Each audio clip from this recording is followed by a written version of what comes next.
दाना परिंदा। एक शिकारी ने बड़ी तरकीबों और मुश्किल के साथ एक नादिर और खूबसूरत चिड़िया पकड़ी। जब वो चिड़िया जाल में फंस गई और आज़ाद होने की कोई सूरत ना पाई, तब चिड़िया शिकारी से कहने लगी, आया अक्लमंद इंसान, तू मुझ जैसी नन्ही सी चिड़िया को पकड़कर क्या करेगा? अगर तू मुझे ज़ुबा करेगा तो मेरे ज़रा से गोश्त और गिनती की चंद नरम और नाजुक हड्डियों से तेरा क्या बनेगा? मुझे फ़रोख्त करके भला तुझे कितना माल मिलेगा? मेरी बात सुन, अगर तू मुझे आज़ाद कर देगा तो मैं तुझे 3 ऐसी बेशबहा नसीहतें करूँगी जो हमेशा तेरे काम आएंगी। इनमें से पहली नसीहत तो तेरे हाथ पर बैठकर करूँगी।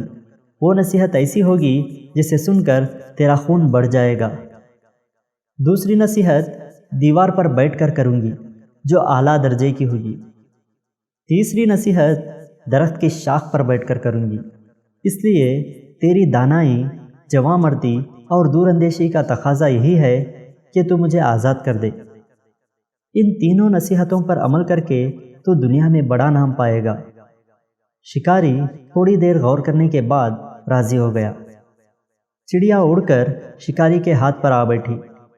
पहली नसीहत यह है कि नामुमकिन बात ख्वाह कैसा ही शख्स कहे, इस पर यकीन ना कर। ये कहकर चिड़िया फुर से उड़ी और दीवार पर जा बैठी। इसने दूसरी नसीहत ये की, गुजरी हुई बात का गम ना कर।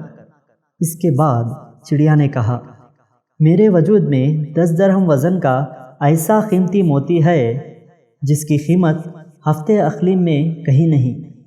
ये मोती पाकर तू और तेरी औलाद ऐशो इशरत से ज़िंदगी बसर करते, मगर अफसोस कि तूने मुझे आज़ाद करके ये बेशबहा मोती हाथ से खो दिया। ये तोहफ़ा तेरे मुक़द्दर में ना था। इतना सुनना था कि शिकारी रोने चिल्लाने और मातम करने लगा, जैसे इसका कोई अजीज़ मर गया हो। बार बार ठंडी आहें भरता और सीना पीट कर कहता, हाय मैं तो बर्बाद हो गया।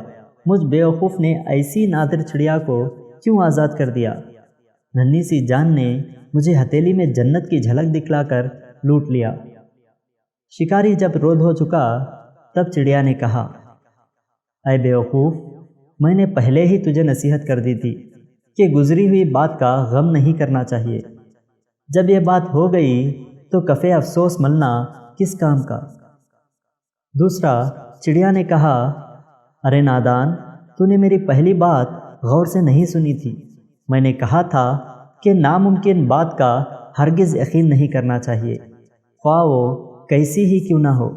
ज़रा सोच तो सही, मुझ नन्ही सी जान का पूरा वजूद 3 दरहम वज़न से ज़्यादा नहीं है। भला 10 दरहम वज़न का मोती मेरे वजूद में कहाँ से आ गया? ये बात सुनकर शिकारी रोना धोना भूल गया।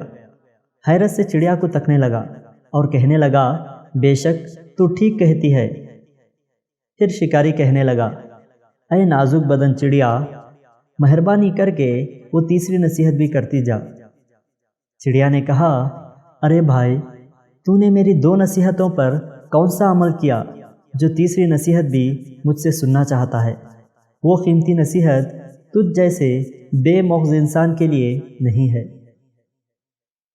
सबक: खुर दिमाग और जाहिल को कोई नसीहत करना ऐसा है जैसे बंजर ज़मीन में बीज डालना।